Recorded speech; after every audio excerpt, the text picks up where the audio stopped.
जो मुझे विषय मिला है वो है नीड फॉर बहुजन मीडिया। ये जो मनुवादी व्यवस्था जिससे हम लड़ाई लड़ रहे हैं, ये ऐसा तो नहीं कि हमने ही इसको फेस किया, हमसे पहले बाबा साहब ने भी इसको झेला और परिस्थितियां मेरे हिसाब से हमसे कहीं अधिक विषम रही होंगी। हम पत्रकारिता की बात करें अगर, तो बाबा साहब को अगर हम एक पत्रकार के रूप में देखें, क्योंकि आप जो आंदोलन कर रहे हैं, जो मनुवादी व्यवस्था से आप लोहा लेना चाहते हैं, उस क्रम में, उस प्रक्रिया में आपको अपनी बात जनता तक, जनमानस तक पहुंचानी है। यही कारण था कि बाबा साहब को भी प्रबुद्ध भारत जैसे, मूक नायक जैसे, बहिष्कृत भारत जैसे और एक मराठी पत्रिका थी जनता, इनका सहारा लेना पड़ा। इस मीडिया का जो चरित्र है, जिसको हम चौथा पिलर कहते हैं इस लोकतंत्र का, एग्जीक्यूटिव, जुडिशरी और लेजिस्लेचर के बाद जो चौथा पिलर है, वो बिक चुका है आज की तारीख में। उससे हमें कोई भी उम्मीद करना किसी तरह की कि वहां से कोई न्याय मिलेगा, वो हमारी बात सुनेंगे, वो मुश्किल है। अब इसी पूरे परिदृश्य के अंदर उद्गम होता है बहुजन मीडिया का, जिसको आज बहुजन कहा गया। 2012 और 2013 के बाद हम देखते हैं कि बहुजन मीडिया का धीरे धीरे उद्गम होता है। बड़े बड़े चैनल यूट्यूब के और फेसबुक के जरिए काम करना शुरू करते हैं, जिसमें अग्रणी भूमिका निभाई नेशनल दस्तक नाम के चैनल ने। स्मार्टफोन आया, जियो आ गया, इंटरनेट सस्ता हो गया और उसके जरिए हुआ ये कि धीरे धीरे एक एक करके चैनल दर चैनल बनते चले गए। चौथा खंभा राजनीतिक दलों के हाथों में है और नेता आज लोकतंत्र के ठेकेदार बने हुए हैं। आपके दिमाग पर, आपके जहन पर वो राज करते हैं, हमें पता नहीं चलता। सोशल मीडिया आज खतरनाक दौर में गुजर रहा है। गाली गलौज, जान से मारने की धमकियां, इस तरह की भरमार आपको अभी भी देखने को मिलती है। पुलवामा के बाद कोई सरकारों से सवाल नहीं उठा सकता। जिसने ये पूछ लिया कि RDX कहां से आया, वो देशद्रोही। गाली गलौज, जान से मारने की धमकियां, वरिष्ठ पत्रकारों को बलात्कार की धमकियां, ये सब हो रहा है। सुनवाई नहीं हो रही और ना होगी। जो भी मनुवादी ताकतों के खिलाफ आवाज उठाते हैं, अभी 13 पॉइंट रोस्टर के लिए कार्यक्रम हुआ था, उसमें लगभग बहुजन समाज से संबंध रखने वाली सभी पार्टियों के लोग थे। तेजस्वी यादव थे वहां, समाजवादी पार्टी के धर्मेंद्र यादव थे और मनोज झा थे RJD से, आम आदमी पार्टी के लोग थे, बहुत पार्टीज के लोग थे। लेकिन वहां मेन स्ट्रीम मीडिया कवर करने नहीं आई, बस घूम रही थी कैमरा लेके, कुछ गड़बड़ हो जाए, उपद्रव मच जाए तो कवर कर लें। ये हालत है मेन स्ट्रीम मीडिया की, जिसे हम मेन स्ट्रीम मीडिया कहते हैं, जिसे कहते हैं कि ये कस्टोडियन ऑफ द कॉन्स्टिट्यूशन बनेगा, ये जनता की आवाज उठाएगा। जब अन्याय उत्पीड़न होगा देश के अंदर, तो ये मीडिया उसको दिखाएगा और वो प्रश्न राष्ट्रीय प्रश्न बनेंगे, उस पर विवेचना होगी, विमर्श उस पर छिड़ेगा। लेकिन ऐसा होता नहीं है। ये मीडिया मनुवादी है, इसको कहने में कोई संकोच नहीं, कोई दो राय नहीं। अब बहुजन मीडिया का रोल क्या होना चाहिए? बहुजन मीडिया का असली रोल ये होना चाहिए कि ब्राह्मणवाद की जो जकड़ी हुई जो लोग हैं, उस मानसिकता से उसको बाहर निकालना है। लंबी लड़ाई तो असल में यही है। अब ये जो धर्म होता है, ये सवाल पूछने की आज़ादी तो हमको देता नहीं है, क्योंकि धर्म में सवाल पूछना तो पाप है। ये सामंतवाद का प्रतीक है। आप सवाल नहीं पूछ सकते, सवाल अगर पूछेंगे तो आप अधर्मी हैं। और ये जो धर्म है, इसलिए हमें जकड़ रखा है और ये वैज्ञानिक सोच को, रैशनल आउटलुक को पनपने नहीं देता। और यहीं पे बहुजन मीडिया का रोल आता है। एक रोल ये भी है कि जो एकता और मैत्री के लिए जो काम ना करके जो धर्म ऊंच नीच भेदभाव को बढ़ा रहा है, उसकी पोल खोली जाए। हम इस बात का फक्र तो कर रहे हैं कि आवाज़ हमारी दबती नहीं है। हम जो दलित उत्पीड़न के प्रश्न होते हैं, उनको राष्ट्रीय प्रश्न बना देते हैं। लेकिन हमें ये देखना होगा कि फिलहाल जो वर्तमान स्थिति है, उसके अंदर कोई बड़ा मीडिया हाउस नहीं है बहुजनों का। ये जो भी चैनल चल रहे हैं, ये पर्सनल एफर्ट से चल रहे हैं, मोर और लेस।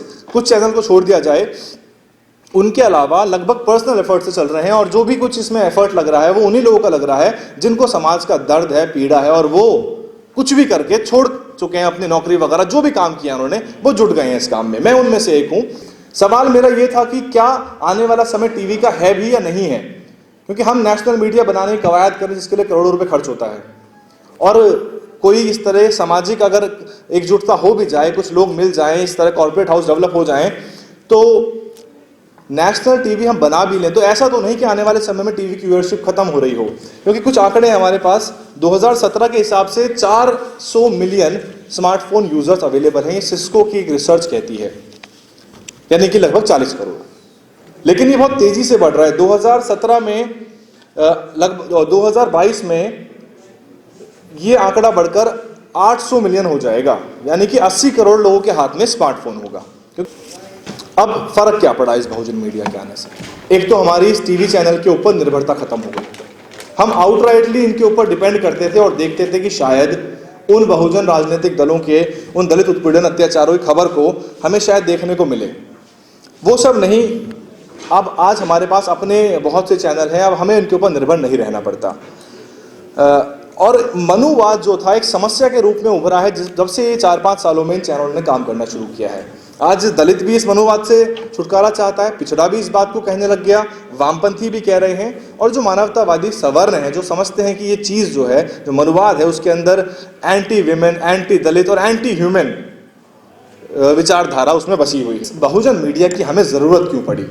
आज हम सभी लोग बहुजन चैनल्स को देखते हैं बड़े धड़ल्ले से, लेकिन उसके पीछे जो कार्य चल रहा है उसको शायद समझने में विफल रहते होंगे, क्योंकि इस पर इतना काम नहीं हुआ, डिबेट्स नहीं हुए, सेमिनार नहीं हुए। तो मैं धन्यवाद देना चाहूँगा प्रोफेसर साहब का कि उन्होंने मुझे इस विषय पर बात रखने का मौका दिया। हालांकि ये एक सेपरेट टॉपिक है डिबेट का, क्योंकि बहुत हद तक हमने लोहा ले लिया है और अब उनको भी ये बात समझ में आ गई है कि हाँ, हम नहीं दिखाएंगे तो कहीं ना कहीं से तो कोई रिकॉर्ड करके कहीं ना कहीं से तो उसको वायरल किया जाएगा।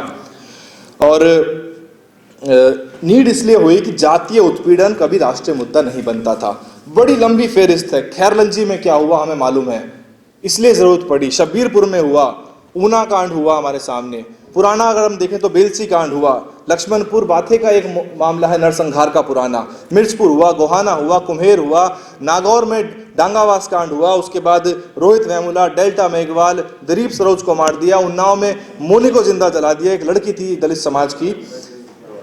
यही सब चीज़ें हैं। बहुजन समाज के स्मारकों को गालियां पड़ती हैं, बाबा साहब की मूर्तियां तोड़ी जाती हैं। इन सब घटनाओं को आज के समय में उजागर कौन कर रहा है? तो मैं धन्यवाद भी देना चाहूँगा उन सब लोगों का जो बिल्कुल निस्वार्थ भाव से यहाँ सब लगे हुए हैं और आपको सारे दिन घूमते हुए मिल जाएंगे। यकीन मानिए, इनमें से बहुत सारे जो चैनल चलाने वाले हैं वो केवल अपना घर भी चला पाते होंगे, ये बड़ी बात है। सबसे बड़ा चैलेंज तो ये है कि बहुजन मीडिया अभी शुरुआती स्टेज में है। आने वाला समय बेहतर है, भविष्य बहुत ही ज़्यादा स्वर्णिम है, क्योंकि स्मार्टफोन का पेनिट्रेशन बढ़ रहा है। आने वाले समय में 4G से बढ़कर जब हम 5G पर पहुंच जाएंगे तो इंटरनेट की स्पीड बेहतर हो जाएगी। टीवी मीडिया सैटेलाइट के ऊपर काम करता है और हम लोग सारा का सारा इंटरनेट के ऊपर काम करते हैं। ओबी वैन बेकार हो चली है, आपको अंदाजा होगा, क्योंकि जो ओबी वैन, जो छतरी वाली जो वैन हुआ करती थी लाइव करने के लिए, अब उसकी जगह छोटे डिवाइसेस आ गए हैं।